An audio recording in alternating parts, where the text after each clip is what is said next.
અમરેલીના ધારી તાલુકાના દલખાણીયા ગામમાં 66 કેવીના શેમરડી 11 કેવી ખેતીવાડી અને ફીડરનું લોડિંગ સમસ્યાનું નિરાકરણ કરાયું છે। ધારાસભ્ય જેવી કાકડિયાના માર્ગદર્શન હેઠળ ફીડરનું ઓપનિંગ કરવામાં આવ્યું, જેથી ધારી તાલુકામાં ખેડૂતોને સતત વીજ પુરવઠો મળી શકે। આ પ્રસંગે તાલુકા પંચાયતના સભ્ય, ભાજપના આગેવાનો અને પીજીવીસીએલના નાયબ એન્જિનિયર કે.એસ. વાળા સહિત સ્ટાફ અને ગ્રામજનો હાજર રહ્યા હતા।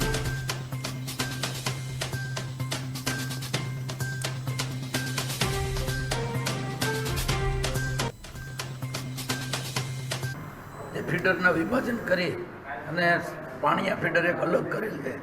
અલગ ફીડરનું આજે જે અલગ ફીડર કર્યું એનું આજે ઉદ્ઘાટન આજે રાખેલું હતું ગામના તમામ આગેવાનો સાથે અને અમારા પાર્ટીના આગેવાનો સાથે આજે એનું ફાઈબર જે ભાગ કર્યું વિભાજન કર્યું એ આજે અલગ પાણીયા ફીડર શરૂ કર્યું છે। બધા ઉપસ્થિત જેટલા ગામના આગેવાનો બધાનો ખૂબ ખૂબ આભાર માનું। જે ફીડરના વિભાજન